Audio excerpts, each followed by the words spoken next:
Let's start this class by doing some wrist warm-ups. So just go ahead and move your wrists in circles one way and then the other way a few times. You can also grab your wrists with one hand and kind of pull it back towards you and then switch hands.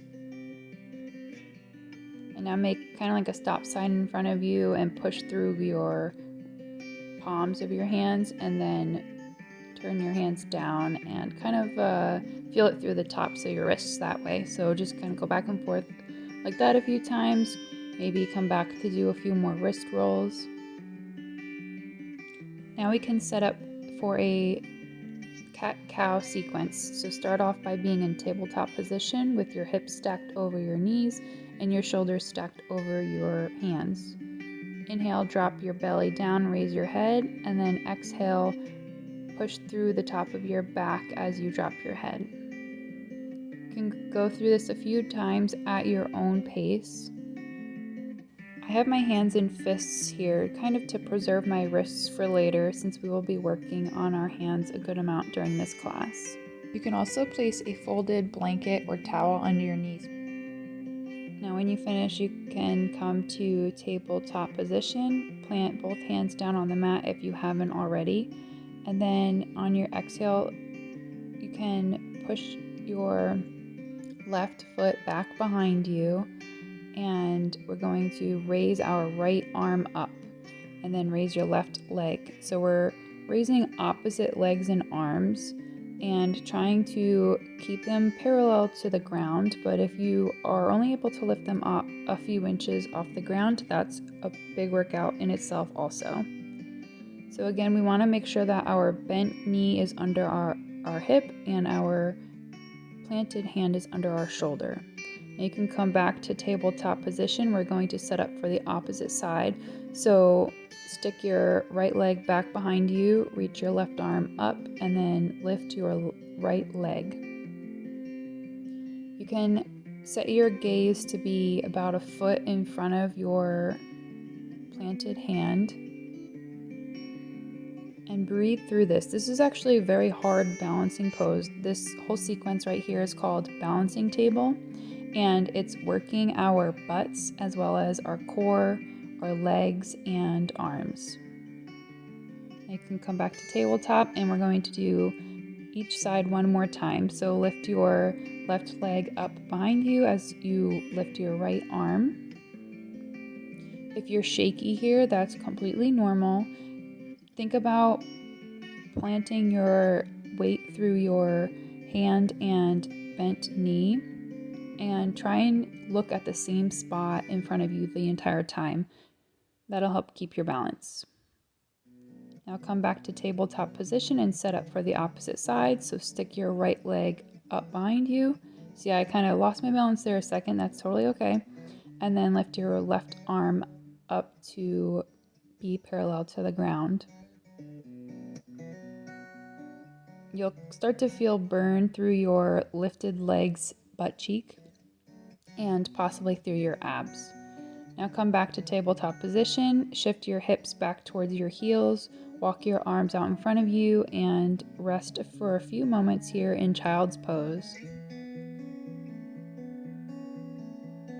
Today we are focusing on movements that strengthen and tone our butt muscles, but as we're doing so, we still want to be mindful of the rest of our body, so taking rest positions like this is very helpful. Now come up to tabletop position, curl your toes under, and on your exhale, shift your hips up and behind you for a downward facing dog.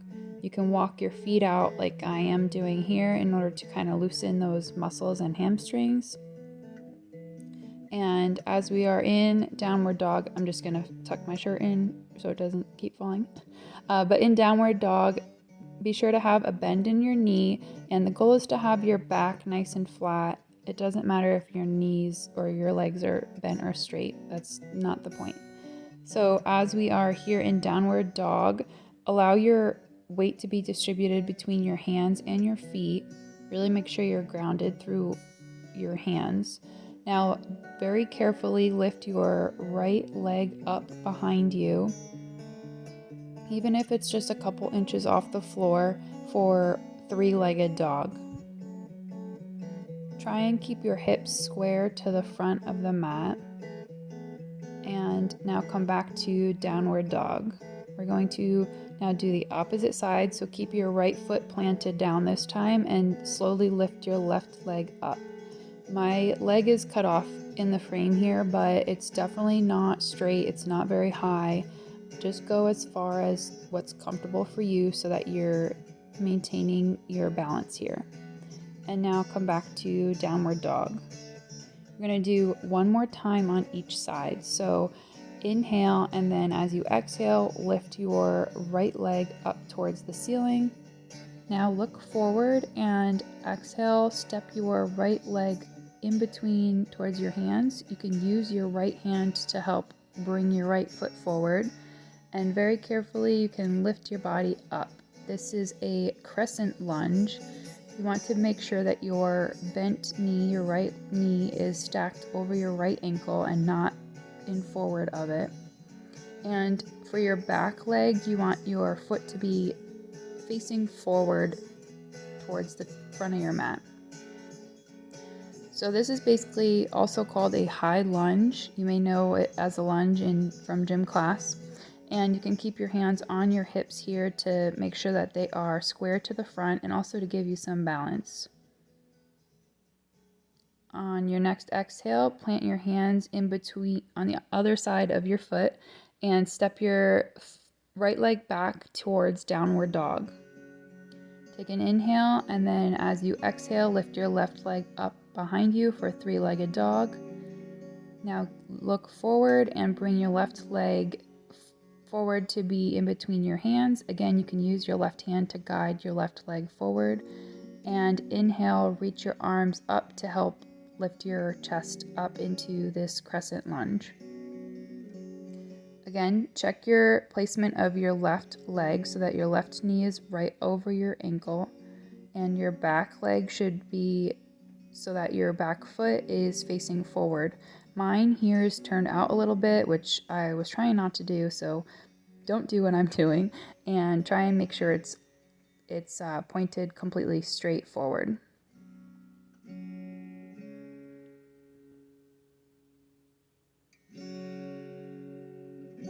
You can probably feel your body shaking a little bit. This is not an easy pose to do. And as you exhale, plant your hands on opposite sides of your foot and then step your leg back into downward facing dog. As you exhale, come back to tabletop position. You can uncurl your toes and then slowly lean forward a bit and then lower your chest down onto the mat. We're setting up here for a locust pose, and this is also known as a Superman or a flying Superman. So reach your arms out in front of you, your legs back flat, and as you inhale, very slowly lift your legs and arms up off the floor. And as you exhale, lower your arms and legs back down onto the ground. Inhale, raise them back up, look forward, and then exhale, lower back down onto the mat. Inhale, lift your legs, arms, and chest up off the mat. And exhale, lower them back down onto the floor. Inhale, raise your arms up off the mat, as well as your legs. Exhale, lower down onto the floor. Inhale, raise your arms and legs up off the mat. We're holding it here for just a few more seconds, and exhale, lower back down onto the mat. You can take a second here to recuperate from that. As you carefully turn over onto your back, we're going to do a bridge pose. So you want to have your knees bent, your feet about hip distance apart, have your arms down at your sides with your palms facing down, and then as you exhale, push through your forearms and lift your hips up towards the ceiling. You can breathe normally while your hips are lifted. You'll definitely feel this in your butt and your quads. And then exhale, lower your hips back down onto the mat. You're going to do this 3 times. So as you exhale, push through your forearms and raise your hips up. Breathe here.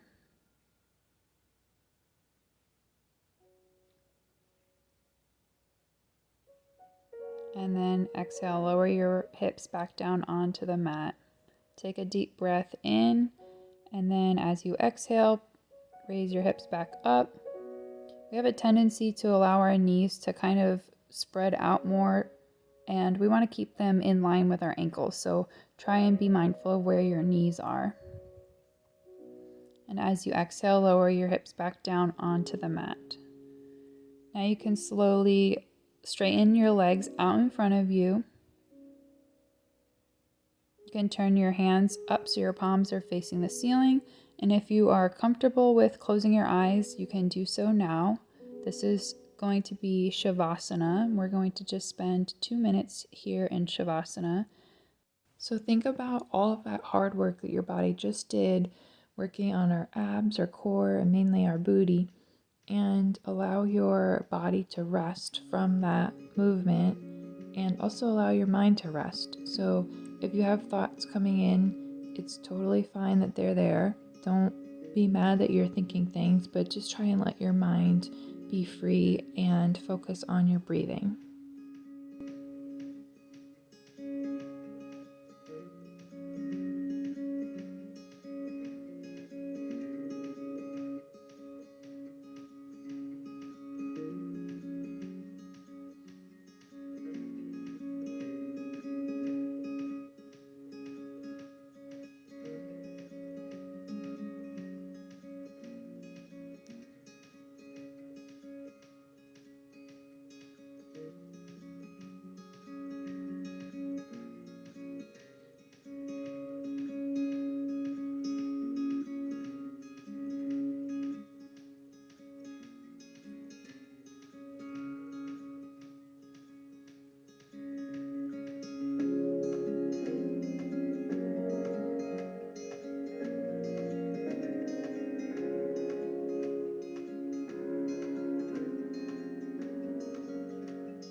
You can slowly start to flutter your eyes open and come up to a seating position. Thank yourself for showing up today for this practice. Have a great rest of your day. Be kind and spread compassion.